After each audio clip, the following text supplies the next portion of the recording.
Kan rekaman dulu. Ya, silakan. 3, 2, 1. Bismillahirrahmanirrahim. Assalamualaikum warahmatullahi wabarakatuh. Alhamdulillahirabbil alamin wassalatu wassalamu ala asrofil anbiya'i wal mursalin sayyidina wa maulana Muhammadin wa ala alihi wa sahbihi ajma'in, amma ba'd.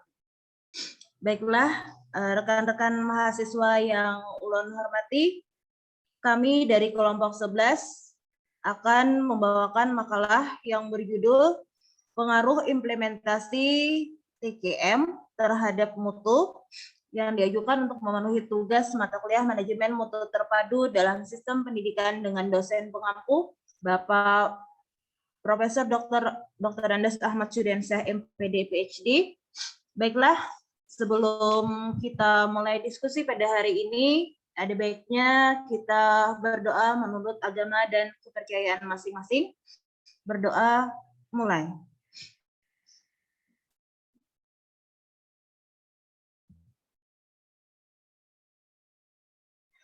Berdoa selesai. Terima kasih. Baik, sebelum saya mulai, saya akan perkenalkan terlebih dahulu anggota dari kelompok 11. Yang pertama ada Bapak Ato Wartoni, kedua Bapak Baihaqi, ketiga Bapak Dami Huda, 4 Bapak Rahmatullah, 5 Bapak Syamsuri Arsad, 6 Bapak Tajudin Nur, 7 Ibu Nur Faridah, dan ulun sendiri Wartina selaku moderator. Baiklah, kami persilakan kepada Bapak Tajudin Nur untuk mulai share screen.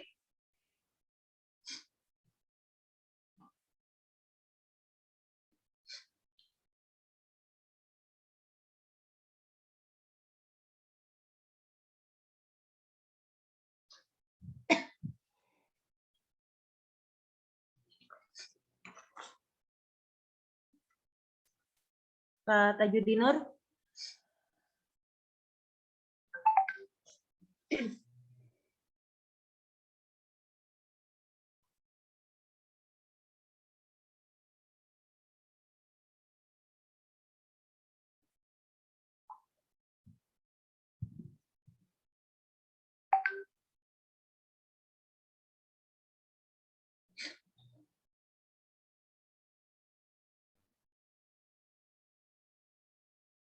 Atau teman-teman yang lain bisa menolong untuk membantu share screen.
Baik, terima kasih Ibu Faridah. Untuk membacakan latar belakang sampai dengan tujuan, kami persilahkan kepada Ibu untuk membacakan slide-nya.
Untuk latar belakang, silakan mohon dibantu Bapak Dami Huda membacakan slide-nya.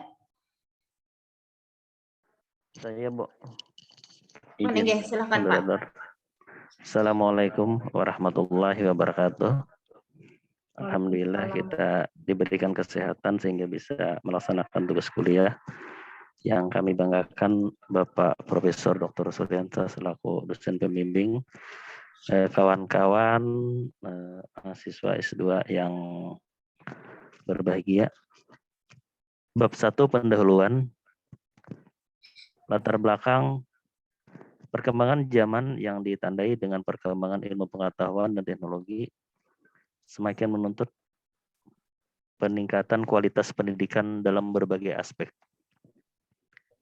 Peningkatan tersebut tidak hanya pada satu aspek saja, akan tetapi mencakup segala aspek yang berkaitan dalam proses pendidikan, mulai dari masukan atau input, proses dan keluaran, ataupun juga bisa disebut output.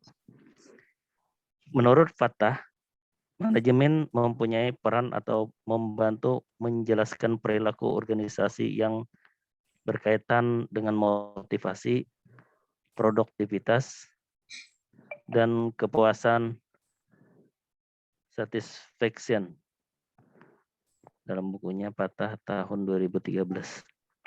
Hal ini menunjukkan bahwa manajemen memiliki peran penting untuk mengantarkan kemajuan organisasi. Baik, slide berikutnya.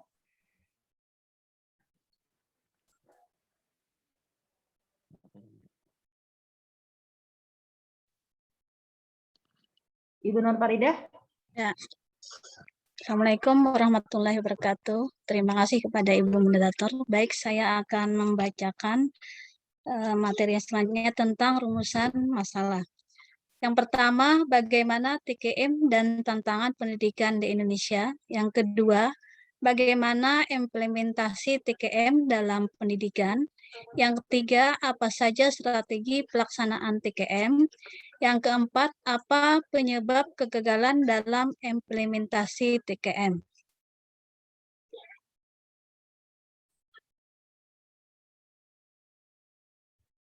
Terus tujuan penulisan yang pertama adalah untuk mengetahui TKM dan tantangan pendidikan di Indonesia. Yang kedua, implementasi TKM dalam pendidikan. Yang ketiga, strategi pelaksanaan TKM. Yang keempat adalah kegagalan dalam implementasi TKM. Ya, demikian moderator, kami kembalikan. Terima kasih Bu. Untuk slide berikutnya, kami persilahkan kepada Bapak Baihaqi. Baik, Assalamualaikum warahmatullahi wabarakatuh. Bismillahirrahmanirrahim. Bab 2, pembahasan TKM dan tantangan pendidikan di Indonesia. Joran mendemonstrasikan 3 proses manajerial suatu organisasi yang dikenal dengan trilogi Joran, yaitu planning, controlling, dan improvement. Adapun rincian trilogi itu sebagai berikut. Yang pertama adalah quality planning, yang kedua quality control, dan ketiga quality improvement.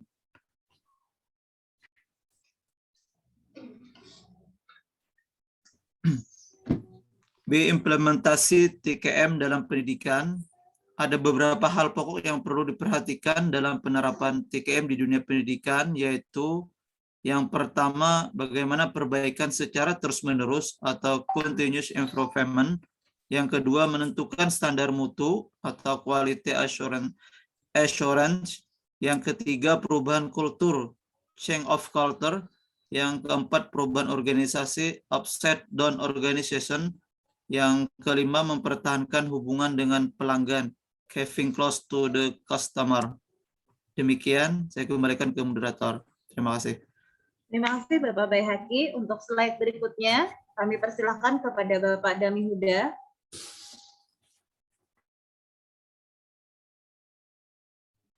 Yes, 1, 2.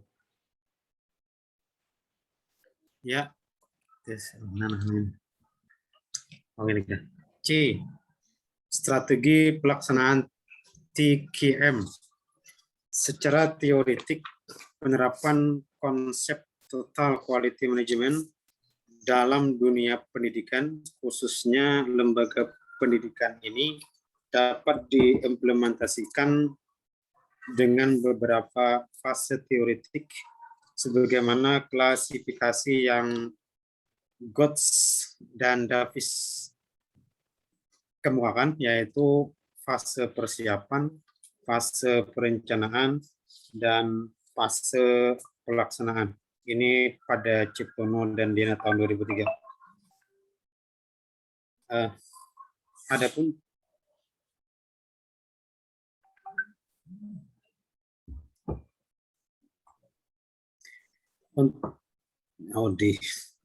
di kegagalan dalam implementasi TKM, untuk mengantisipasi terjadinya kegagalan dalam implementasi total quality management, maka sudah seharusnya terjalin kerjasama yang produktif, efektif, dan efisien dalam mencapai tujuan yang telah ditetapkan, sehingga peningkatan mutu pendidikan dapat tercapai.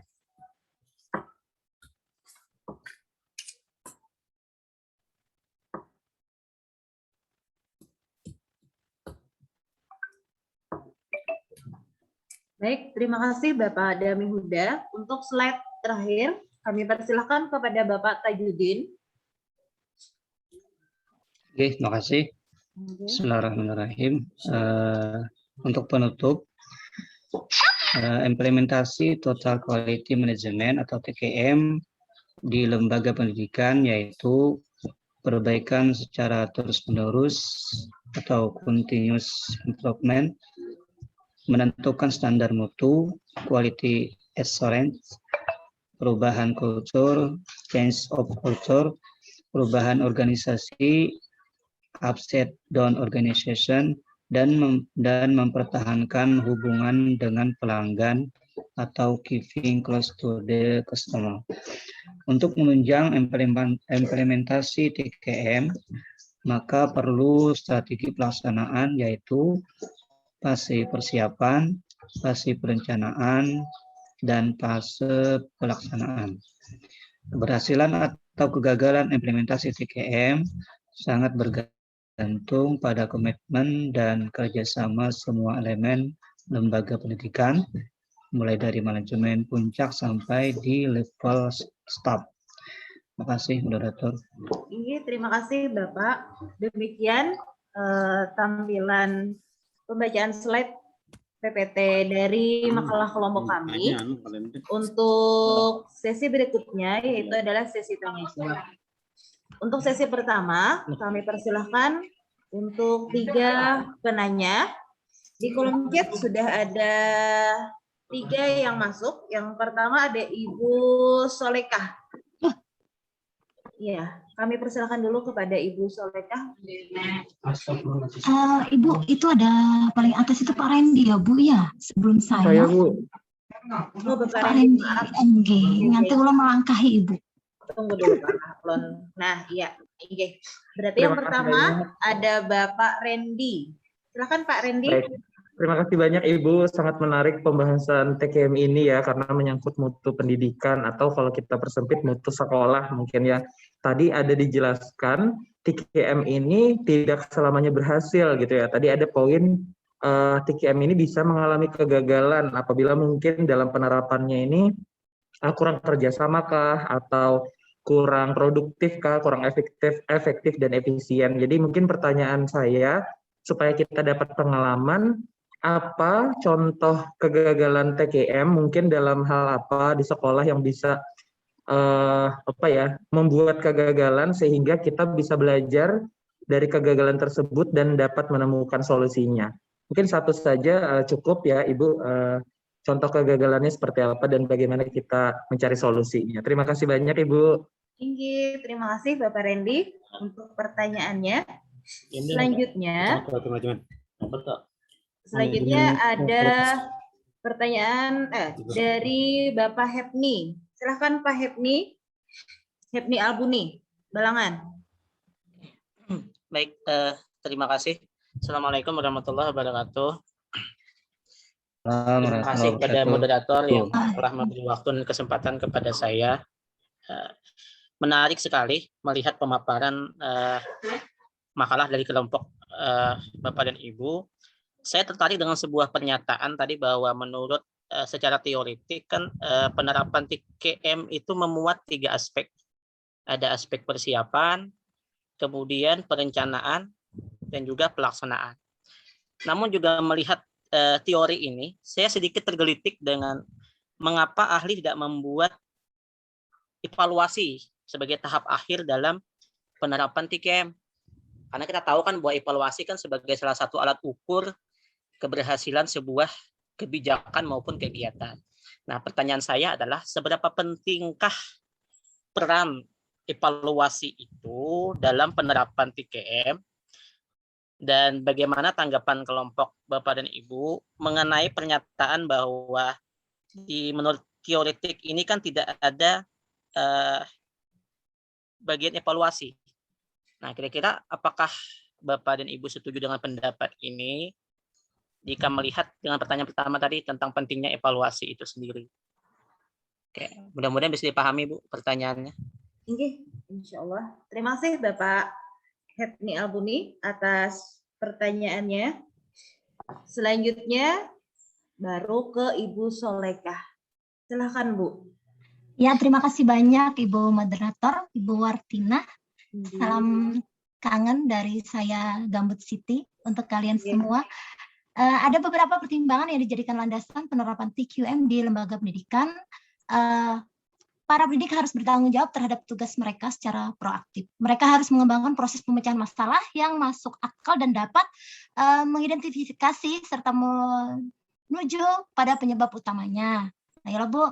Jadi ini saya kutip dari makalah kelompok Tian, dan saya lanjut kembali. Dan sekolah harus mampu menjadi organisasi percontohan dan dapat mengukur apa saja yang berfungsi dengan baik dan apa saja yang tidak berfungsi dengan baik, sehingga akan didapatkan suatu sistem yang baik dalam kelembagaan sekolah. Nah, pertanyaan saya itu ada beberapa alasan utama dalam adopsi TQM di lembaga pendidikan. Itu mohon minta dijelaskan oleh kelompok Pian. Beberapa alasan itu, alasan utama dalam adopsi TQM di lembaga pendidikan yang dimaksud. Terima kasih Ibu.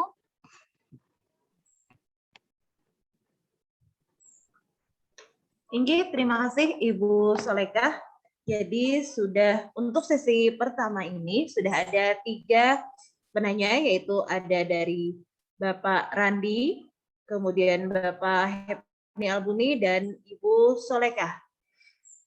Kami persilahkan kepada rekan-rekan dari kelompok 11 untuk memberikan tanggapan atas pertanyaan dari rekan-rekan mahasiswa yang lain. Kami persilahkan.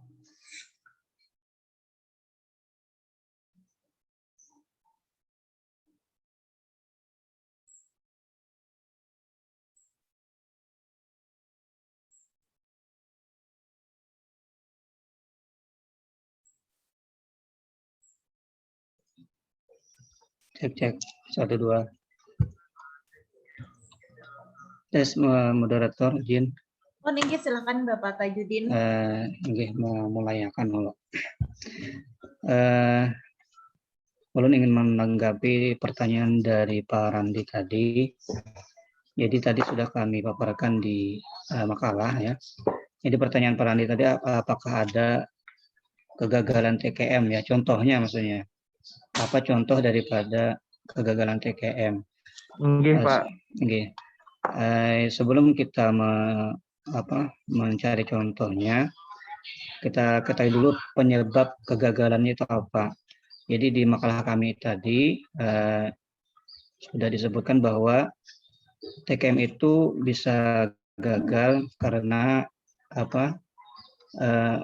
tidak adanya kerjasama di semua stakeholder ataupun kalau kita di sekolah itu semua tenaga pendidik dan kependidikannya kerjasamanya tidak terjalin dengan baik. Jadi itu yang menyebabkan kegagalan di TKM kalau di dunia pendidikan. Kemudian contohnya lagi kalau misalnya ketika kita melaksanakan proses PBM, tentu kerjasamanya di sini tentang gurunya ya. Kalau di sekolah swasta contohnya di SDET ya, di situ ada wali kelas, ada guru damping. Nah kalau di contoh 2 guru ini tidak kerjasama dengan baik, maka TKM itu tidak bisa berjalan dengan baik dan bisa dikatakan gagal seperti itu. Mungkin itu dulu dari ulun. Silakan kepada kawan-kawan yang lain untuk menambahkan. Terima kasih. Terima kasih Bapak Tajudinor. Silakan untuk rekan-rekan yang lain menambahkan jawaban. Izin moderator. Inggih, silakan Bapak Rahmatullah. Terima kasih. Saya rasa penjelasan dari Pak Tajudin itu sudah benar. Begini, kita sedikit menambahkan, mudah-mudahan juga membantu untuk memuaskan saudara kita Bapak Randi. Apabila suatu organisasi menerapkan TKM dengan cara sebagaimana mereka melaksanakan inovasi manajemen lainnya, atau bahkan bila mereka menganggap TKM sebagai obat ajaib atau alat penyembuh yang cepat, maka usaha tersebut telah gagal semenjak awal. Nah, TKM merupakan suatu pendekatan baru yang tentunya membutuhkan perubahan total atas paradigma manajemen tradisional atau komitmen jangka kesatuan atau pelatihan khusus.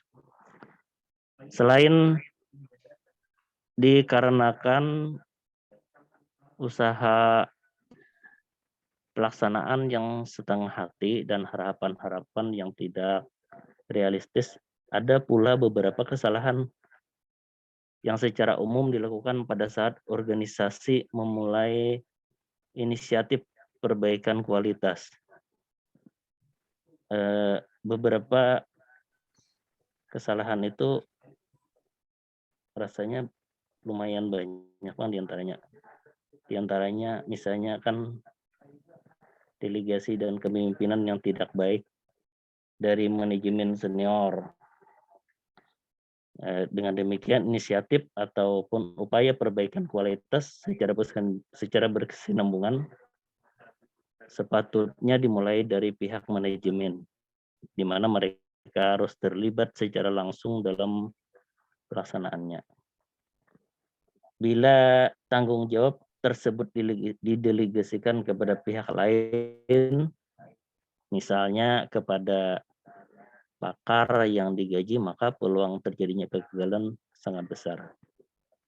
Kemudian ada juga tim mania dan beberapa kesalahan yang lain. Kiranya itu saja. Assalamualaikum warahmatullahi wabarakatuh. Waalaikumsalam warahmatullahi wabarakatuh. Terima kasih Bapak Rahmatullah.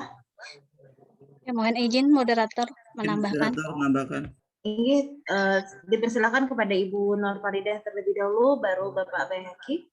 Ya, terima kasih. Mungkin menambahkan sedikit. Tadi kan Bapak Randi meminta contoh tentang kegagalan TKM. Nah, kita tahu bahwa TKM ini adalah peningkatan mutu dalam segala aspek, yaitu dari mulai masukan atau input dan juga output. Nah, contoh misalnya kalau sekolah ini kita tahu kan punya visi dan misi pendidikan. Dan juga tujuan pendidikan apa. Nah, misalnya sekolah itu mau menghasilkan lulusan yang berkemampuan IT yang bagus. Nah, maka di sini harus ada kerjasama antara kepala sekolah dengan seluruh karyawannya. Nah, di mana kalau kepala sekolah tadi menginginkan dia punya lulusan yang bagus kualitas IT-nya, maka wakil kepala sekolah mungkin di bidang kurikulum itu dia akan menghasilkan suatu dokumen kurikulum yang memuat tentang adanya lulusan yang memiliki IT yang bagus. Nah, terus para guru mapel ini harusnya dalam membuat suatu RPP atau perangkat pembelajaran itu harus memuat adanya penerapan model pembelajaran yang berbasis IT. Nah, tapi kadang dari sebagian guru itu ada yang tidak menerapkan model pembelajaran berbasis IT. Nah, di mana dalam pembelajaran model yang berbasis IT itu kan kita melatih para siswa untuk bisa belajar IT-nya secara bagus. Nah, dengan demikian, kegagalan itu bisa terjadi dan siswa yang memang malas untuk belajar tentunya dia tidak memiliki IT yang terlalu bagus. Nah, jadi dari sana antara kepala sekolah dengan dewan guru itu terjalin kerjasama yang bagus. Nah, sehingga lulusan yang kita harapkan berbasis IT yang bagus itu tidak semua yang lulus akan seperti itu, dan nantinya juga dia kalau mencari pekerjaan mungkin tidak diterima oleh perusahaan ataupun yang melanjutkan pendidikan. Nah, ini mungkin nanti Wakasek Humas bisa melakukan kerjasama dengan stakeholder. Nah, misalnya kalau mau melanjutkan pendidikan, itu kita kerjasama dengan perguruan tinggi, dan juga kalau yang mau langsung bekerja itu kita bisa bekerjasama dengan perusahaan. Tetapi kalau siswa kita yang IT-nya kurang bagus, mungkin dia tidak bisa diterima di perusahaan ataupun di pendidikan di perguruan tinggi yang lebih bagus. Nah, jadi dari sini kita bisa mengambil solusinya bahwa kalau TKM ini bisa kita mau berlanjut secara terus-menerus, maka harus ada kerjasama yang bagus antara kepala sekolah dengan seluruh karyawan yang ada di sekolah. Nah, mungkin itu dari saya, kami kembalikan kepada moderator. Terima kasih kepada Ibu Nur Faridah. Silakan kepada Bapak Bayhaqi. Terima kasih menambahkan dari jawaban kawan-kawan tadi, masih pertanyaan Randi terkait dengan TKM kegagalan dalam pelaksanaannya. Kalau istilah TKM itu kan biasanya dipakai dalam sebuah perusahaan, tetapi kalau dalam pendidikan itu bagaimana manajemen mutu pendidikan itu sendiri. Artinya bagaimana perbaikan mutu pendidikan secara berkelanjutan, berkesinambungan secara terus-menerus. Dan ini memang tidak terlepas dari yang seperti Bu Faridah sampaikan tadi, adalah pertama input itu sendiri. Input itu baik itu dari guru itu sendiri maupun siswa, termasuk juga sarana-prasarana yang ada. Kemudian bagaimana proses itu bagaimana dalam kegiatan, misalnya dalam pembelajaran itu sendiri. Nah, setelah prosesnya bagus, kemudian output itu sendiri ini terkait dengan lulusan. Bagaimana kompetisi lulusan ini bisa tercapai di luar sana, khususnya misalnya SMK. SMK ini apakah bisa terserap misalnya ketika membuka di Balangan, misalnya membuka jurusan pertambangan misalnya. Itu kan pas aja karena memang di daerah tambang. Tetapi ketika misalnya tidak di daerah tambang tapi membuka jurusan pertambangan, ini kan menjadi masalah seperti itu. Artinya tidak terserap dalam dunia kerja. Terus lagi outcome. Outcome ini biasanya adalah bagaimana lulusan itu bisa terserap di perguruan tinggi negeri. Contoh misalnya, permasalahan yang timbul di sini, outcome itu misalnya kami SMA yang ada di pinggiran. Orang-orang rata-rata tidak bisa kuliah ke perguruan tinggi negeri. Mereka rata-rata tamat SMA tuh ingin bekerja saja. Nah, idealnya itu bukan SMA yang dibangun, seharusnya SMK yang dibangunkan seperti itu. Nah, ini juga perlu diperhatikan sehingga ini berdampak terhadap kegagalan dalam penerapan manajemen mutu pendidikan itu sendiri. Dan tambahan lagi, TKM itu sendiri jangan lupakan kita bagaimana pendidik kita sebagai di lembaga pendidikan itu sebagai pelayan. Pelayan itu bagaimana kita memuaskan pelanggan. Jadi bukan kita ingin dilayani, tidak, tetapi bagaimana kita memberikan pelanggan, baik itu kepada pelanggan internal maupun eksternal itu sendiri. Dan yang terakhir juga yang perlu diperhatikan adalah terkait dengan respect terhadap setiap orang. Nah, terkadang begini, kita itu khususnya kepala sekolah terkadang kurang respect terhadap kompetensi yang ada pada anak buah kita masing-masing. Padahal kita tidak mesti semua orang itu bisa di segala bidang.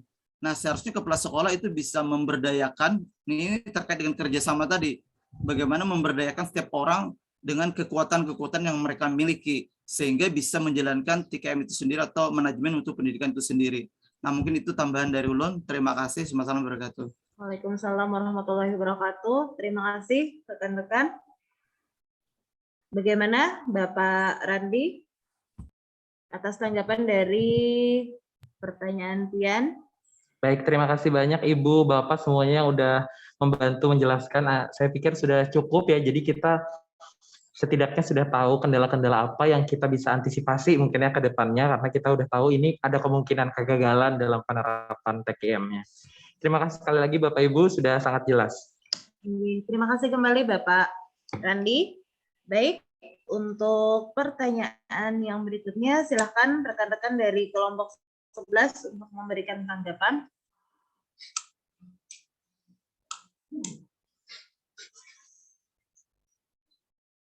Ya, izin moderator. Iya, silakan Bapak Dami Huda. Ya, terima kasih atas izinnya. Untuk menjawab dari pertanyaan Pak Hepni Albuni, kenapa dalam TKM tidak ada fase evaluasi? Yang ada cuma fase persiapan, fase perencanaan, dan fase pelaksanaan.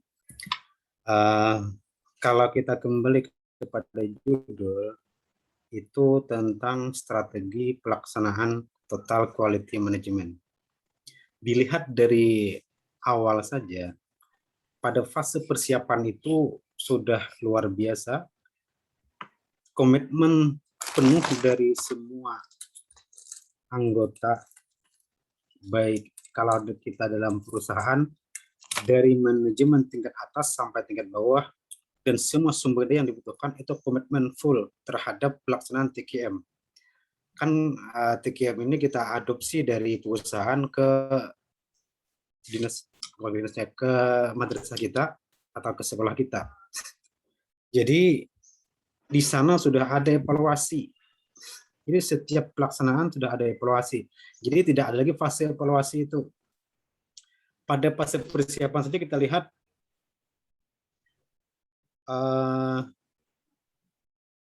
semua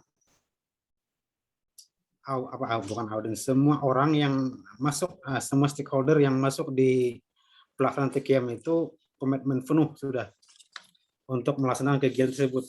Ditambah lagi dalam fase persiapannya,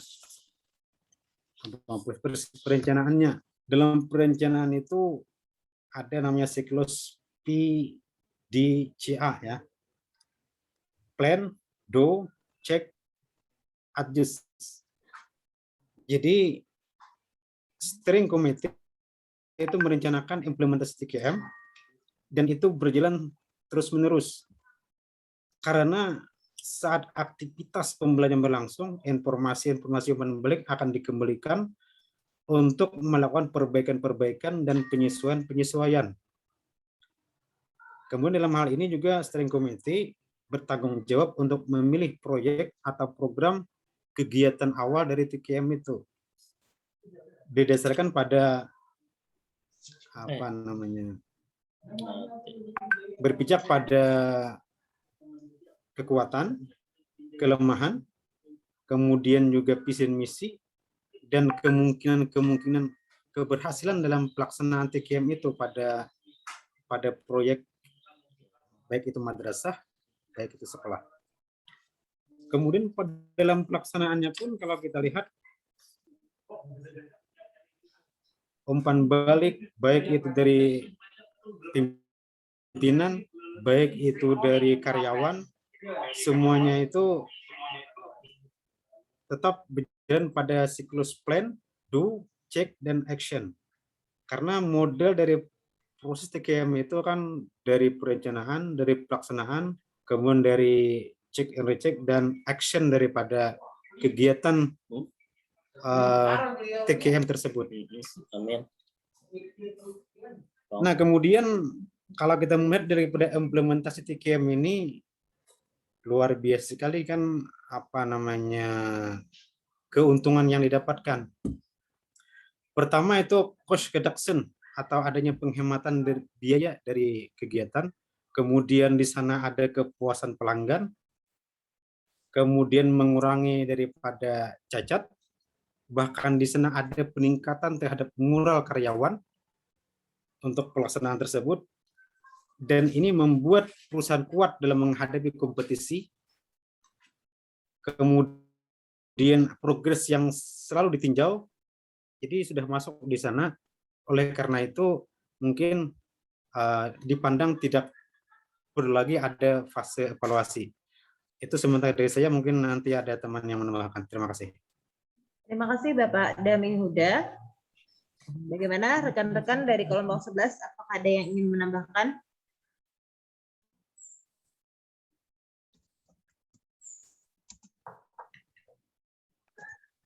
Ya, izin moderator. Iya, silakan Ibu Nur Faridah. Nah, tadi kan pertanyaan Pak Hepni, yaitu bahwa dalam fase TKM ini tidak memuat tentang evaluasi.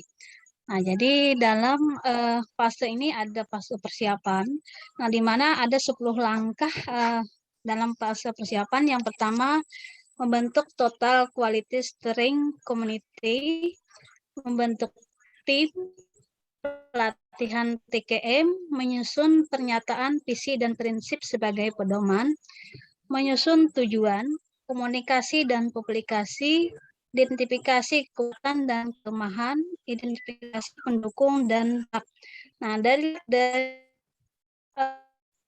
langkah ini, maka kita bisa lihat adanya suatu evaluasi dalam fase persiapan. Nah, begitu juga dengan fase perencanaan, di mana ada langkah merencanakan pendekatan implementasi, identifikasi, komposisi tim, pelatihan tim. Nah, jadi di sana juga ada identifikasi. Nah, jadi dari identifikasi kita bisa melakukan suatu evaluasi dalam fase perencanaan. Nah, terus dalam fase pelaksanaan ini ada penggiatan tim, umpan balik kepada steering committee, umpan balik dari karyawan, dan memodifikasi infrastruktur. Nah, dilihat dari langkah-langkah ketiga fase tersebut, nah maka dapat kita simpulkan bahwa setiap langkah dalam fase TKM ini sudah melakukan suatu evaluasi. Jadi itulah mungkin alasan kenapa tidak dimasukkan adanya fase evaluasi pada akhir fase pelaksanaan. Nah, mungkin itu dari saya, kami kembalikan kepada moderator. Nah, mungkin sedikit lagi tambahan, jadi fase evaluasi ini sangat penting dalam pelaksanaan TKM pendidikan karena ini sebagai umpan balik untuk pelaksanaan TKM yang akan datang. Ya, terima kasih. Terima kasih kepada Ibu Nur Faridah atas tanggapan pertanyaan dari Bapak Hipni Albuni. Apakah ada rekan-rekan yang lain yang ingin menambahkan? Izin Bu, nambahkan Bu. Oh, ingin Bapak Baihaqi. Baik Bu, terima kasih. Menambahkan dari penjelasan kawan-kawan pertanyaan Pak Hipni tadi, kenapa evaluasi tidak termasuk dalam fase dari persiapan perencanaan dan pelaksanaan itu sendiri. Di makalah kami itu sebenarnya sudah dijelaskan berdasarkan teori tadi mengatakan bahwa evaluasi itu sudah masuk di setiap mulai dari persiapan itu sendiri. Jadi yang dievaluasi itu bukan hanya pada saat pelaksanaannya saja, tetapi yang dievaluasi itu mulai dari persiapan itu sudah ada evaluasinya. Bagaimana persiapan pelaksanaan TKM itu sendiri, kemudian bagaimana dalam saat pelaksanaannya itu sendiri, sampai nanti di akhir bagaimana ketika melakukan tindakan, adjustment-nya itu sendiri. Nah, jadi sudah tersirat di semua bagian-bagian tahapan itu. Jadi tidak dimunculkan lagi secara lebih khusus untuk evaluasi. Cuma sudah di setiap tahapan sudah ada evaluasinya. Mungkin itu aja tambahan. Terima kasih. Terima kasih Bapak Bayhaqi. Ada tambahan yang lain? Mohon izin Ibu. Mohon izin, silakan Ibu Alesia. Terima kasih atas waktunya. Saya dari kelompok 2. Sudah 2 teman tadi menjawab pertanyaan Bapak ini tadi mengenai evaluasi. Saya hanya mau menambah sedikit saja lagi. Memang untuk evaluasi itu sudah dijelaskan oleh 2 teman tadi bahwa evaluasi itu sudah ada di dalam setiap tahap itu, secara menyeluruh sudah ada di situ. Namun saya mau menambah sedikit kalau di dalam makalah ini tahap perencanaan, fase pelaksanaan, fase ada 3 tahap yang sudah dijelaskan tadi. Fase perencanaan dan terakhir itu fase pelaksanaan. Namun kemudian di bawah itu ada juga penjelasan untuk pelaksanaan TQM di sekolah, di pendidikan. Itu menurut Edward Salis itu ada tambahan di situ, ada langkah-langkah yang mempermudah kita untuk pelaksanaan di sekolah. Itu ada 13 langkah itu bisa kita lihat bersama. Itu mulai dari kepemimpinan dan komitmen mutu harus datang dari atas, kemudian menggembirakan pelanggan adalah tujuan TQM, terus menunjukkan fasilitator mutu, terus yang keempat itu membentuk kelompok pengendali mutu, terus yang kelima itu menunjukkan koordinator mutu, terus yang ke-7 itu mengadakan seminar manajemen senior untuk mengevaluasi program, itu termasuk ada evaluasi juga. Terus yang berikutnya menganalisis dan mendiagnosa situasi yang ada, menggunakan contoh-contoh yang sudah berkembang di tempat lain, kemudian mempekerjakan konsultan ekstern, terus memprakarsai pelatihan mutu bagi para staf, kemudian mengkomunikasikan pesan mutu, mengukur biaya mutu, terus terakhir lagi juga mengevaluasi program dalam interval yang teratur. Evaluasi teratur harus menjadi bagian yang integral dalam program mutu. Evaluasi itu harus dilakukan 6 bulan sekali, itu dijelaskan lagi. Jadi memang secara umum saya juga sepakat dengan teman-teman tadi bahwa evaluasi itu merupakan hal yang penting dalam TQM untuk melihat keberhasilan itu dan perbaikan untuk selanjutnya. Itu sedikit dari saya tambahan. Terima kasih Ibu. Terima kasih Bu Leslie atas tambahannya. Sepertinya sudah ada 3 tanggapan, ada 4 tanggapan dari rekan-rekan. Bagaimana Bapak Hipni Albuni? Baik, terima kasih untuk jawaban yang sangat beragam. Menelisik ke belakang sedikit sebelum saya memberikan komentar terhadap jawaban kawan-kawan. Kenapa ini mengelitik saya terkait dengan tidak munculnya evaluasi itu, karena kan dari beberapa pemaparan makalah terdahulu, baik itu menurut Deming, kemudian Genichi Taguchi, dan ahli-ahli yang lain, mereka kan secara tersendiri menempatkan evaluasi itu tidak include di dalam aspek yang lain. Karena mungkin yang penting tadi, sedangkan si Davis ini kan tidak, ternyata dia tidak memunculkan secara tersendiri evaluasi, tetapi lebih mengintegrasikannya ke dalam ketiga aspek yang disebutkan beliau. Sebenarnya dikhawatirkan seperti ini, karena kan terkadang evaluasi itu sendiri ketika dituliskan pun ternyata dalam pelaksanaan juga tidak berjalan dengan maksimal. Nah, sebenarnya mengkhawatirkan saja seandainya nanti ketika kita mungkin mengimplementasikan TQM ini di dunia pendidikan, lalu mencoba mungkin memakai teorinya Davis dengan cara mengincludekan evaluasi itu ke dalam 3 aspek tadi, dikhawatirkan nanti pelaksanaan evaluasi tidak akan berjalan baik atau mungkin terlupa karena kan dia terinclude di dalam situ, tidak terpisah. Tapi dari penjelasan kawan-kawan tadi, saya bisa memahami bahwa mungkin itu merupakan salah satu alasan dari Davis dan rekannya itu mengapa tidak meletakkan evaluasi sebagai salah satu aspek yang terpisah dari yang lain. Karena kan mungkin menganggap bahwa dari perencanaan sampai dengan pelaksanaan itu merupakan satu kesatuan yang tidak bisa dipisahkan. Oke. Demikian sudah bisa saya pahami. Terima kasih untuk jawaban yang luar biasa. Assalamualaikum warahmatullahi wabarakatuh. Waalaikumsalam warahmatullahi wabarakatuh. Terima kasih Bapak Hipni Albuni. Selanjutnya masih ada satu pertanyaan dari Ibu Solekah tentang adopsi TKM dalam sistem pendidikan. Beliau minta penjelasannya. Alasan utama dalam adopsi TKM di lembaga pendidikan. Persilahkan kepada rekan-rekan kelompok 11 untuk memberikan tanggapan.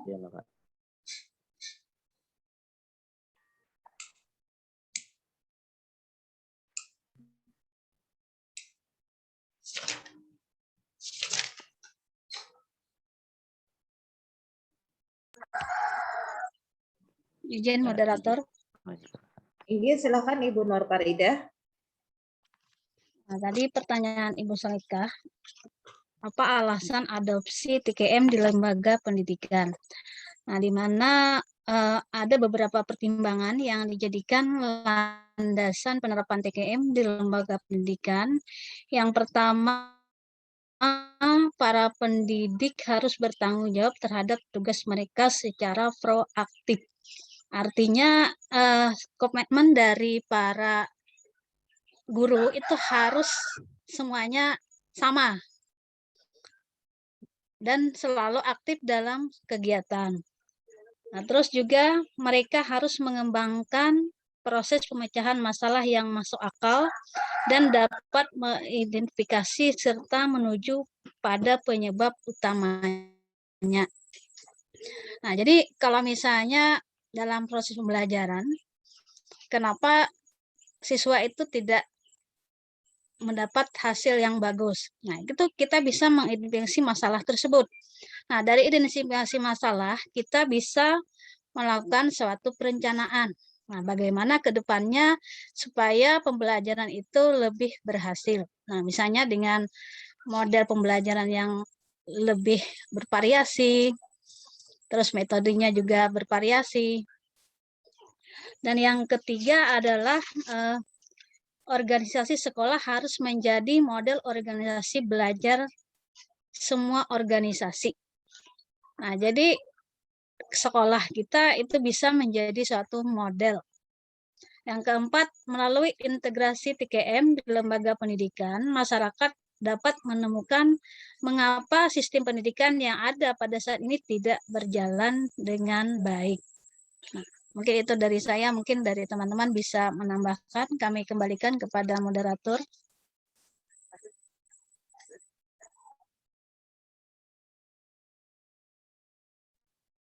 Bu Wartinah, Tamut punya pian. Terima kasih kepada Ibu Nur Faridah yang telah memberikan tanggapan. Jadi menurut beliau ada 4 alasan utama dalam adopsi TQM dalam sistem pendidikan. Bagaimana rekan-rekan yang lain? Apakah ada yang ingin memberikan tambahan?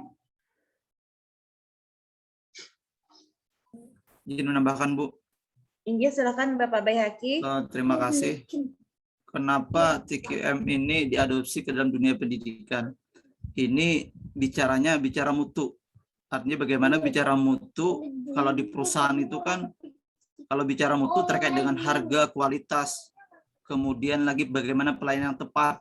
Nah, begitu juga di sekolah. Sekolah ini kan jasa, kita ini kan jasa. Jasa itu kan berarti terkait dengan pelayanan. Bagaimana memberikan kepuasan kepada pelanggan. Nah, kalau bicara mutu untuk bisa bersaing, berarti kita harus bisa apa yang kita unggulkan sehingga pendidikan kita ini bisa mutu, apakah itu di outputnya itu sendiri atau di outcome-nya. Dan itu yang perlu dibagikan adalah proses dan inputnya itu sendiri. Nah, jadi penekanannya bagaimana peningkatan, karena sama-sama bicara mutu untuk meningkatkan kualitas pendidikan yang secara berkesinambungan. Jadi penekanannya di situ dengan langkah-langkah yang sudah ada pada teori tadi. Begitu aja, terima kasih. Terima kasih Bapak Baihaqi. Apakah ada tambahan yang lain dari rekan-rekan kelompok 11?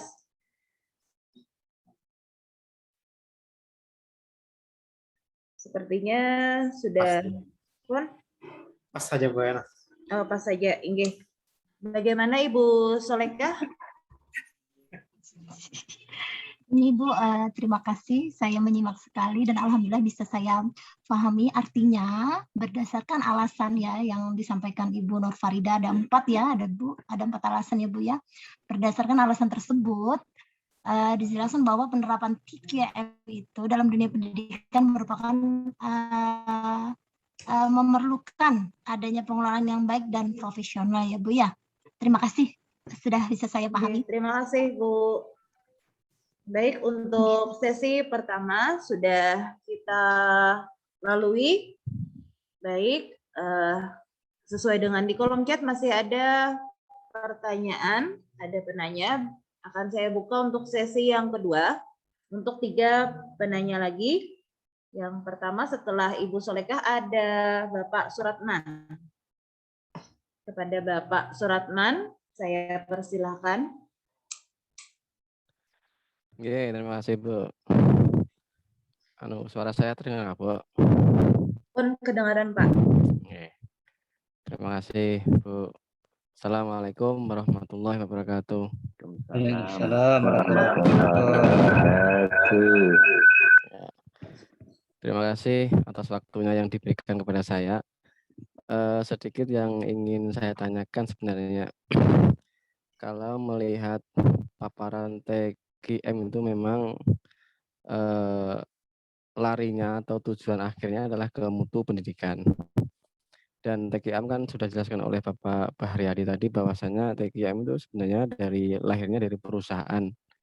Kemudian dibawa ke pendidikan kan Pak begitu. Baihaqi, Pak Baihaqi ya. Ya. Larinya dari perusahaan dibawanya ke dunia pendidikan gitu.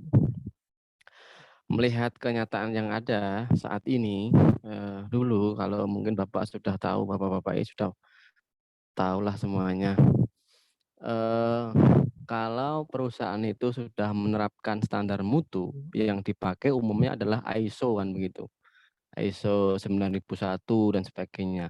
Itu kalau saya lihat itu memang mereka itu menerapkan standar dari produk mereka, sehingga produk mereka yang dinilai secara keseluruhan. Kemudian dibawa ke dunia pendidikan. Kenyataannya di dunia pendidikan itu menurut saya itu kurang sesuai. Mereka menghasilkan produk, kita juga layanannya adalah jasa gitu. Nah, pertanyaan saya itu bagaimana menurut kelompok Bapak Ibu semuanya penerapan ISO yang dulu digemborkan oleh pemerintah, sekarang sirna di peredaran, itu apakah masih bisa diterapkan lagi di dunia pendidikan? Karena dulu itu iming-imingnya begitu sekolah punya standar mutu ISO, itu mendapatkan bantuan yang luar biasa gitu. Maka sekolah berbondong-bondong ke sana mencari partner yang ISO-nya itu supaya bisa lolos begitu. Tapi setelah itu tidak ada lagi, maka sudah hilanglah ISO itu sampai saat ini. Mungkin itu yang ulun tanyakan. Jadi bagaimana pendapat dari kelompok Bapak Ibu sekalian tentang implementasi ISO itu apakah masih bisa diterapkan di dunia pendidikan atau tidak begitu. Terima kasih. Assalamualaikum warahmatullahi wabarakatuh. Waalaikumsalam warahmatullahi wabarakatuh. Terima kasih Bapak Suratman. Langsung aja Bu. Oh, hendak langsung ditanggapi ke Pak. Sabar aja. Oke, silakan Bapak Dami Huda. Ya, terima kasih. Assalamualaikum warahmatullahi wabarakatuh. Menyikapi daripada penjelasan Pak Suratman tadi, menurut saya itu kita kembalikan saja Pak kepada kebijakan-kebijakan pemerintah. Kalau memang pemerintah menghendaki itu kembali menggunakan ISO, ya problem kan jadinya. Jadi kita kembali kepada kebijakan pemerintah, apakah memang itu patut kembali kita laksanakan atau apa. Tapi kalau kita melihat daripada TKM ini, itu mungkin kalau istilah kenakan itu kan lebih update mungkin ya daripada ISO. Nah, jadi menurut saya kalau memang dilihat nanti kembali lebih bagus ISO, ya kembali kepada ISO. Tapi itu kan berbicara kembali kepada kebijakan-kebijakan yang dikeluarkan oleh pemerintah kita. Ya mungkin demikian dulu, Bu. Terima kasih Bapak Dami Huda yang telah memberikan tanggapannya langsung ke atas pertanyaan dari Bapak Suratman tentang apakah menurut kelompok penerapan ISO masih bisa diterapkan lagi di sekolah. Jadi menurut Bapak Bayhaqi kembali ke kebijakan pemerintahnya. Bagaimana Pak Suratman? Ya, Bu, berarti kebijakan pemerintah maksudnya pimpinannya lah begitu intinya. Maksud saya itu kekuasaan politik. Ya, kembali kepada politik kita, Pak. Padahal kalau kita bicara misalkan pengen mengarah ke benar-benar ke mutu yang benar, yang istilahnya yang kita kehendaki, perusahaan saja yang notabene mohon maaf perusahaan swasta itu mau menerapkan ISO dan tulisannya ISO itu berani ditempelkan di produknya itu ini ISO ini dan sebagainya. Itu kan contoh istilahnya menunjukkan bahwa mereka sudah berkualitas gitu. Tapi kalau kita ranahnya ke politik lagi ya mohon maaf itu kira-kira ya begitulah. Nggih Pak, terima kasih. Jawabannya itu.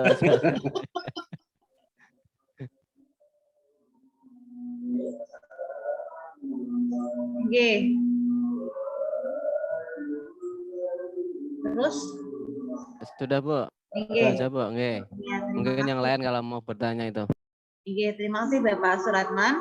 Selanjutnya di kolom chat ada Bapak Supiansyah. Kepada Bapak kami persilahkan. Ya, terima kasih. Assalamualaikum warahmatullahi wabarakatuh. Waalaikumsalam warahmatullahi wabarakatuh. Berbicara tentang tadi TKM begitu sangat penting. Jadi diistilahkan mutu itu apalagi mutu pendidikan dapat diartikan kalau saya bisa mengartikan itu adalah suatu harga mati yang tidak bisa ditawar-tawar lagi. Artinya saat ini kan tuntutan zaman semua orang ingin berkualitas. Nah, ya, sedikit ganjalan yang fenomena yang kita lihat di lapangan saat ini kan, dimana tadi Pak Randi tadi ada menanyakan tentang kegagalan ya implementasi TKM itu terjadi di suatu sekolah. Yang saya tanyakan ini mungkin global yang terjadi di sekolah, yaitu tentang adanya masih ada guru yang belum menempuh jenjang S1. Nah, kemarin pada saat Undang-Undang Guru dan Dosen nomor berapa itu? Nomor 14 2015 di situ disebutkan setiap yang mendapat sertifikasi diberikan tunjangan 1 kali gaji pokok. Nah, untuk mendapatkan sertifikasi ini tentu tidak mudah. Selain menempuh dengan TPG, juga salah satunya harus ada S1 juga kan, seperti ada permen yang baru tahun 2020 ini harus S1. Kemudian kompetisi guru juga harus S1. Tapi kenyataannya di 2020 2011. Ini mungkin salah satu juga perjuangan dari PGRI bahwa mereka memberikan reward, memberikan penghargaan kepada guru-guru senior yang tidak S1 boleh mengikuti TPG atau dapat tunjangan sertifikasi. Pada saat itu mungkin komitmennya boleh ikut TPG, tapi belakangan 1 atau 2 tahun mereka tetap harus kuliah. Nah, kenyataannya yang kita lihat mungkin di daerah kita, mungkin di daerah kita di Kabupaten Banjar masih ada beberapa teman-teman kita guru-guru senior itu yang sampai saat ini masih belum menempati belum menempati kualitas S1 tadi.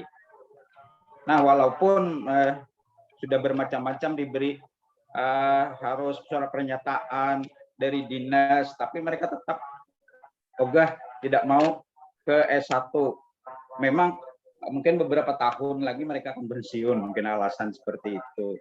Tapi ini sangat berpengaruh bagi kita, karena mereka-mereka ini mungkin jadi bumerang bagi yang lain, mempengaruhi yang lain. Wah, jadi yang lain itu uyuh-uyuh sekolah S1.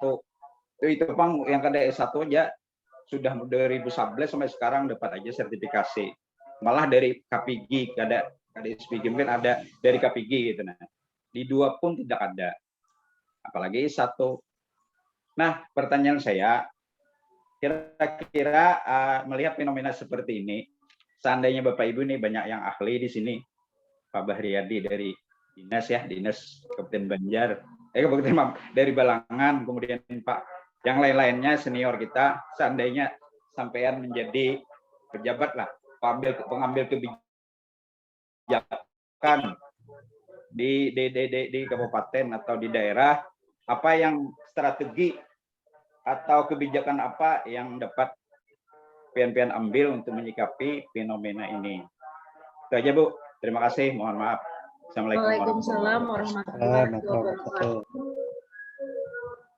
Jadi pertanyaan Bapak Supriyansah, kita disuruh berandai-andai semoga dikabulkan jadi pejabat yang memang benar-benar nantinya bisa bijak mengambil kebijakan untuk masalah yang tadi dihadapi oleh rekan-rekan guru yang terjadi di lapangan. Apakah Pak Behaki ingin memberikan tanggapan langsung juga? Oke, baik, belum coba berbagilah. Terima kasih Pak Supriyansah ya. Pak Supriyansah. Ya. Terkait dengan guru senior ya yang belum S1 tetapi dapat sebuah kebijakan mendapatkan tunjangan sertifikasi khususnya di Kabupaten Banjar, Pak ya. Kabupaten Banjar. Ini sebenarnya kasusnya hanya insidental, maksudnya hanya di beberapa daerah mungkin, di beberapa daerah. Kalau sebagai seorang pimpinan untuk mengambil kebijakan itu seharusnya yang perlu diperhatikan adalah regulasinya jelas, regulasi hukum. Jadi ada dasar hukum yang jelas untuk melakukan sebuah kebijakan. Sehingga ketika memberikan tunjangan itu tidak terbentur masalah hukum. Karena ini akan terkait dengan masalah hukum nantinya untuk si pejabat yang membuat kebijakan. Itu juga harus perlu diperhatikan, regulasinya yang pertama diperhatikan. Yang kedua, kalau toh memang diberikan juga, mungkin PGRI sana dan pemerintah daerahnya memberikan penghargaan kepada guru senior yang sudah lama mengabdi, yang mungkin sebentar lagi pensiun. Ibarat kita yang muda ini kada perlu behiri, mungkin sini setahun 2 tahun aja juga merasakan sertifikasi, nah itu artinya memberikan kesempatan lah bagi sidin sebelum pensiun, penghargaan bagi beliau-beliau yang sudah berpengalaman. Itu yang kedua. Yang ketiga, kenapa berpengaruh kepada yang lain, misalnya itu dapat, kalau menurut ulun itu pemikiran terlalu sempit. Kenapa sempit? Kadang-kadang kita itu menjudge orang hanya dari kualifikasi. Oh, si A itu just senior, tetapi kemampuan kita jangan hanya melihat satu aspek. Kita itu harus melihat dari seluruh aspek, dari seluruh kemampuan orang. Misalnya saya tidak mungkin mempunyai semua ketiga kemampuan manajer, supervisi, dan kewirausahaan. Mungkin ada kelemahannya di situ. Nah, dari si guru senior itu apa gerak kemampuannya misalnya kalau di sekolah? Misalnya dia wakasek kesiswaan, tapi dia berpengaruh, cukup berdiri di depan kelas, semua siswa takut misalnya. Nah, itu potensi besar bagi beliau dibandingkan guru muda yang S1 misalnya di hadapan siswa aja kada berpengaruh kayak itu misalnya. Nah, itu potensi besar. Salah satu bentuk penghargaan kepada guru senior. Kemudian lagi mungkin itu aja dulu Pak Sufiani, sedikit yang jelas regulasinya Pak. Regulasinya dulu sepakat kalau mau memberikan penghargaan itu hanya dalam bentuk jasa aja itu. Artinya jasa penghargaan beliau di akhir masa pensiun kan seperti itu. Itu Pak. Bu siapa nih? Bu Wartina, saya kembalikan. Terima kasih. Terima kasih Bapak Bayhaki. Apakah ada tambahan? Iya, Bu, sedikit. Iya, silakan Saya Bapak rasa Rahmatullah. apa yang disampaikan oleh Pak Bayhaki sangat akurat. Ada juga hal lain yang tentunya bisa menjadi sebuah kendala itu kan, tapi selebihnya kepada guru ataupun pegawai tersebut artinya harus lapang dada lah. Yang pertama kan setiap rezeki itu sama orang ada yang dapat, ada yang belum, itu dulu sabar itu Pak. Kemudian kedua mengenai kota ataupun ini berhubungan juga dengan kriteria. Kriteria itu sudah sampaikan oleh Pak Bayhaki, dan beberapa diantaranya juga pegawai itu mungkin selain daripada di sana karena kuota tersebut, juga masih ada beberapa pegawai di tempat lain yang memang lebih membutuhkan lagi daripada di sana. Dan yang paling ini yaitu adanya rasa bersyukur dengan gaji yang ada, kemudian sabar, ikhlas. Nah itu saja mungkin. Terima kasih. Assalamualaikum warahmatullahi wabarakatuh. Waalaikumsalam warahmatullahi wabarakatuh. Terima kasih Bapak Rahmatullah. Langsung saya kembalikan ke Bapak Supiansyah. Luar biasa, terima kasih atas penjelasannya. Ya, tadi yang pertama tadi regulasi, ya benar. Kemudian tadi jangan menjudge ya senunya. Kemudian rezeki ya bisa juga. Tapi bagaimanapun sebenarnya ini.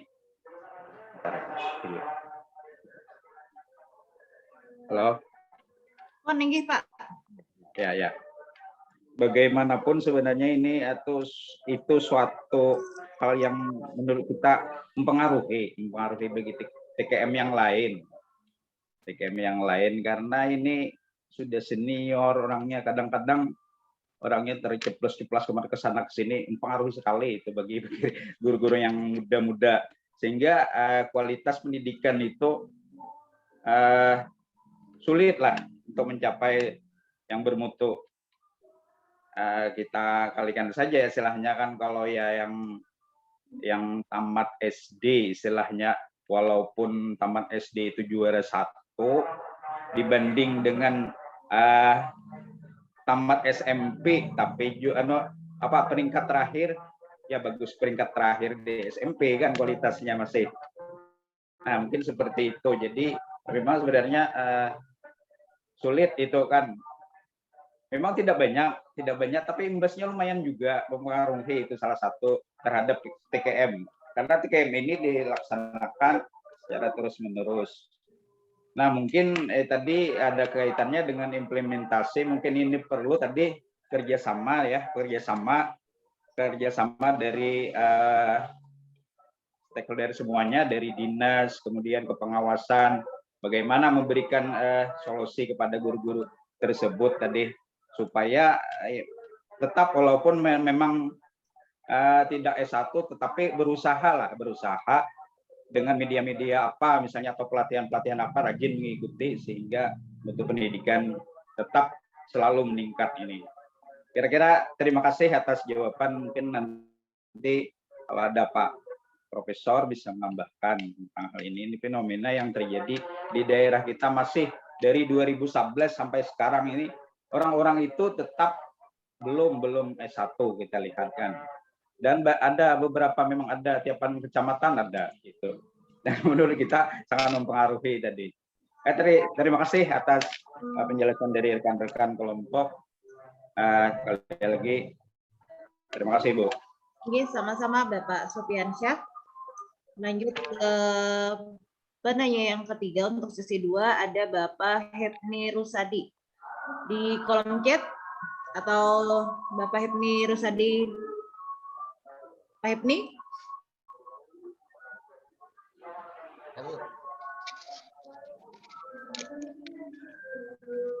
aja, Bu. Kon? Dibacakan aja, Bu. Oke, Oh, iya, dibacakan aja. dibacakan.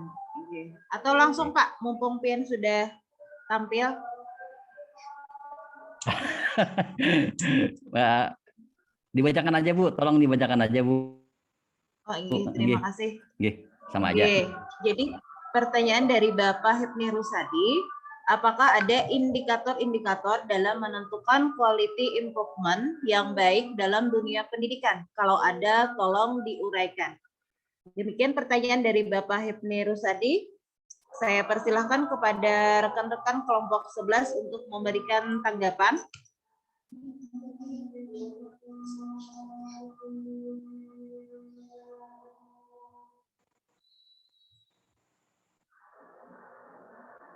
Mohon izin jalan.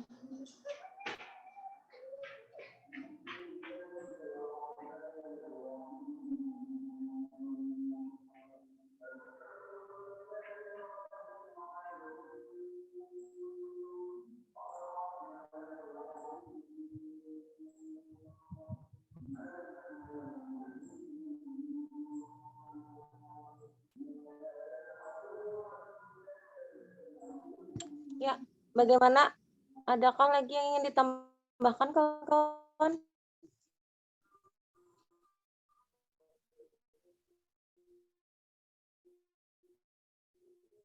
Cek 1 2. Ya. Pak Hipni Rusadi, adakah indikator-indikator yang menentukan bahwa TKM itu baik? Menurut saya itu kembali kepada pelanggan, Pak. Kalau pelanggan menyatakan puas, berarti TKM itu bagus. Jadi mutunya itu berarti baik. Jadi fokusnya itu kita kepada pelanggan. Mungkin seperti itu, Pak.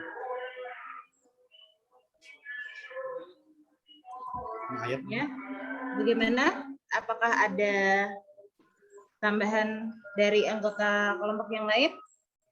Izin moderator. Iya, silakan Ibu Nur Farida.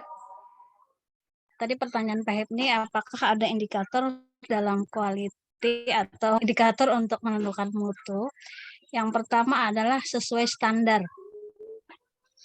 Nah, artinya apa yang diharapkan itu ada standarnya. Misalnya kita dalam menentukan tujuan pendidikan itu berdasarkan tujuan pendidikan nasional. Terus yang kedua adalah sesuai harapan pelanggan.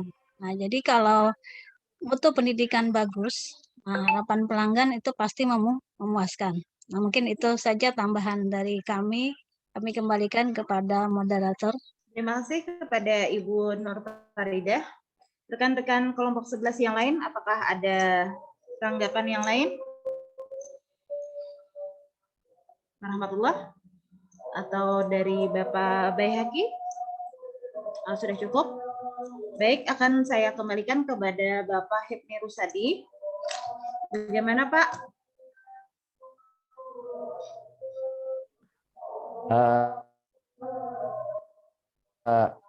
Mohon maaf, ini kayaknya ada sedikit kesalahan kesalahan penafsiran ya.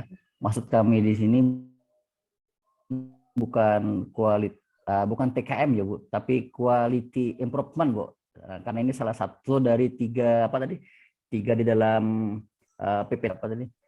Lupa saya. Yang terakhir ini adalah quality improvement. Nah, itu maksudnya yang kami ingin tanyakan. Bukan kualitas TKM secara umum ya. Oh, ini yang di bab 2 pembahasan ada Juran mendemonstrasikan 3 proses manajerial. Itu ada rincian triloginya, quality planning, quality control, dan quality improvement. Itu ya, Pak ya? Nggih. Bu. Silakan. Itu maksudnya. Silakan kepada rekan-rekan kelompok 11 untuk memberikan tanggapan.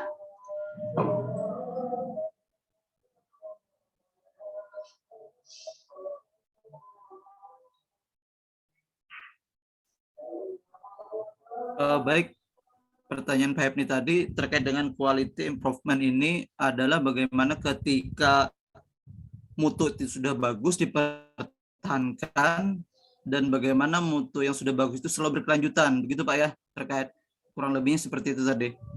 Nah, ini bagaimana mempertahankan mutu sekolah. Misalnya sekolah A, misalnya SDIT. SDIT itu mereka keunggulannya adalah sekolah agama. Sehingga bagaimana mereka mempertahankan keunggulan di bidang agama itu sehingga selalu berkelanjutan. Nah, bagaimana misalnya contohnya berarti adanya penyegaran misalnya bagi guru-gurunya, termasuk misalnya staf TO-nya, sehingga selalu bisa berkembang di bidang keagamaan itu sendiri. Termasuk juga sekolah umum, misalnya sekolah umum misalnya selalu juara Olimpiade Sains, misalnya salah satu SMA di sekolah itu kan setiap tahun misalnya juara. Nah, bagaimana mempertahankan juara itu terus untuk berkelanjutan? Misalnya selalu diadakan bimbingan ekskul bagi mata kuliah, bagi mata pelajaran tertentu. Misalnya kalau di SMA itu ada misalnya OSKSE, Olimpiade Sains, misalnya matematika, kimia, fisika, itu dibagi bidang-bidangnya oleh guru-gurunya. Di jauh-jauh hari sudah disiapkan sehingga setiap tahun itu bisa juara dan bisa mempertahankan. Itu misalnya di bidang mata pelajaran. Nah, bidang lulusan misalnya bagaimana supaya menciptakan lulusan yang berkualitas misalnya dan berprestasi. Ya berarti sudah disiapkan jauh-jauh hari seperti itu. Nah, mungkin itu terkait dengan quality improvement tadi, mempertahankan dan berkelanjutan mutunya seperti itu, tidak malah menurun kan seperti itu. Itu Pak, terima kasih tambahan dari ulun. Terima kasih Bapak Baihaqi. Ada tanggapan yang lain kah dari anggota kelompok 11? Kalau tidak ada, langsung saya kembalikan kembali ke Bapak Hepni Rusyadi. Oke, terima kasih atas jawaban kelompok yang dalam ini diwakili oleh Pak Baihaqi. Jawabannya cukup jelas. Terima kasih. Oke. Terima kasih kembali Bapak atas pertanyaannya. Bagaimana rekan-rekan? Apakah masih lanjut? Di kolom chat masih ada satu pertanyaan atau kita tutup? Habisi, Bu. Habisi. Menantang. Oke, untuk pertanyaan yang ada di kolom chat dari Bapak Bahriyadi. Pertanyaannya adalah, mohon izin ulun bacakan, berdasarkan pemaparan yang sudah disampaikan oleh kelompok saudara, saya tertarik dengan program Continuous Improvement. Mohon berikan contoh penerapan Continuous Improvement di sekolah. Kepada kelompok 11, saya persilahkan untuk memberikan tanggapan.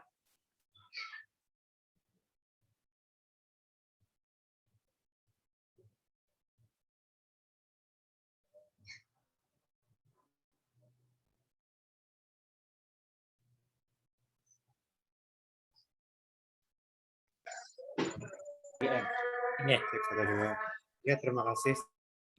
Saya mencoba dulu menjawab. Ya, kalau melihat daripada pertanyaan Pak Bahriyadi tadi, itu tentang continuous improvement atau perbaikan secara terus-menerus. Jadi konsep ini mengandung pengertian bahwa pihak pengelola, pihak madrasah kalau kita di madrasah, pihak sekolah kalau kita berada di sekolah, senantiasa melakukan berbagai perbaikan dan peningkatan terus-menerus di tempat kita. Ini untuk menjamin semua komponen penyelenggaraan pendidikan mencapai standar mutu yang ditetapkan. Karena kita tahu pada awal tahun itu kita sudah melakukan rencana kegiatan anggaran apa yang akan kita capai dalam 1 tahun berjalan. Nah, jadi dengan itu kita berpijak tadi agar pada tahun ini lebih baik, tahun ini lebih baik dari tahun yang telah lewat. Nah, mungkin itu dari maksud dari continuous improvement ini. Jadi kita senantiasa melakukan perbaikan-perbaikan terhadap institusi yang kita tempati. Mungkin demikian, Bu. Terima kasih Bapak Dami Huda atas tanggapannya. Rekan-rekan dari kelompok 11 yang lain, apakah ada tambahan? Ya, izin moderator. Silakan Ibu Nur Farida. Continuous improvement itu adalah usaha atau upaya berkelanjutan yang dilakukan untuk mengembangkan dan memperbaiki produk, pelayanan, maupun proses. Nah, di mana dalam suatu lembaga pendidikan, kepala sekolah itu tidak cukup hanya bisa menerima ide perbaikan, tetapi juga secara aktif mendorong setiap pendidik untuk menentukan masalah dan pemecahan yang memungkinkan untuk ditingkatkan penilaiannya sehingga mutunya lebih baik. Nah, di mana ada beberapa siklus dalam continuous improvement. Yang pertama adalah define. Ini mengidentifikasi proses target, mengatur sebuah tim perbaikan, jelaskan masalah, keprihatinan atau kesempatan, kumpulkan data kinerja saat itu, dan membuat peta proses. Nah, artinya di sini kita untuk meningkatkan mutu secara terus-menerus harus mengidentifikasi masalah yang pertama. Nah, terus yang kedua adalah identity, itu mengidentifikasi proses pelanggan dan pemasok. Terus tentukan input proses dan output. Nah, jadi juga kita mencari penyebab dari masalah tersebut apa. Nah, misalnya kalau dalam dunia pendidikan, misalnya untuk peningkatan mutu siswa, nah tentu kita bisa mencari ini masalahnya mungkin dari para pendidik ataupun dari hal yang lain. Nah, terus yang kedua ada select. Ini menetapkan tujuan kinerja yang diinginkan. Nah, jadi untuk kedepannya apa sih yang kita harapkan atau kita inginkan untuk memecahkan masalah tersebut. Nah, misalnya siswa kita rendah nilainya. Nah, tentunya tadi para pendidik diharapkan bisa meningkatkan pembelajaran dengan metode atau model pembelajaran yang bervariasi.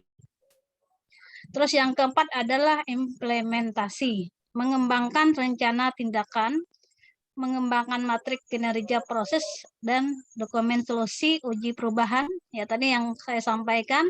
Jadi kita bisa mengimplementasikannya model pembelajaran itu dalam kegiatan proses pembelajaran. Yang terakhir adalah evaluasi. Nah, terus setelah kegiatan tersebut dilaksanakan, misalnya kita mengadakan tadi model pembelajaran variasi, kita evaluasi apakah hasil belajar siswa kita itu meningkat. Nah, dari hasil evaluasi ini maka kita bisa mengidentifikasi masalah yang akan datang dan ini akan kita proses lagi apa yang mesti tindakan yang kita perlukan untuk peningkatan mutu yang selanjutnya. Nah, jadi kunci untuk benar-benar sukses dalam proses ini adalah langkah yang terakhir, yaitu adalah sistem evaluasi yang dilakukan dalam suatu lembaga pendidikan. Nah, sehingga kita bisa melakukan perubahan tidak dalam satu kali saja, tetapi perbaikannya itu dalam berkelanjutan.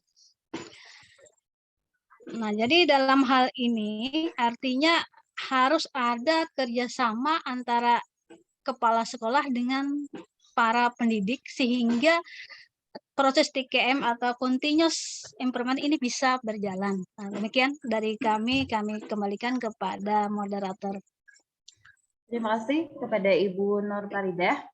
Baik, saya kembalikan lagi kepada Bapak Bahriyadi. Bagaimana, Pak? Ibu. Oke. Ada suaranya lah. Ada, Pak. Terima kasih banyak atas jawaban yang sudah disampaikan. Cukup bagus dan menurut saya sudah cukup untuk jawabannya. Mohon maaf tadi sinyal hilang, jadi banyak yang tidak didengar. Yang jelas terakhir tadi dari Ibu Faridah bisa saya tangkap. Yang jelas perbaikan itu memang harus selalu dilakukan, baik itu di sekolah maupun di perusahaan, agar mutu dari sebuah lembaga itu meningkat. Terima kasih atas jawabannya. Kembalikan kepada moderator. Terima kasih kepada Bapak Bahriyadi. Pertanyaan ataupun penanya di kolom chat sudah habis. Jadi apa kita tutup saja atau bagaimana Ibu Risna? Ya, sudah selesai karena ini sudah zuhur. Terima kasih partisipasinya kawan-kawan. Terima kasih. Baik, karena sudah habis penanyanya, maka kami dari kelompok 11, Ulun selaku moderator, memohon maaf apabila dalam penyajian atau dalam pemberian tanggapan kami masih ada kekurangan, baik kata maupun sikap. Jadi sekali lagi mohon maaf, terima kasih atas perhatiannya. Kita berdoa semoga perkuliahan kita selalu berjalan dengan lancar. Amin. Kita semua dalam keadaan sehat walafiat. Amin. Daftar sama-sama, lulus sama-sama. Terima kasih. Wassalamualaikum warahmatullahi wabarakatuh. Waalaikumsalam warahmatullahi wabarakatuh. Terima kasih. Sudah merekamkan.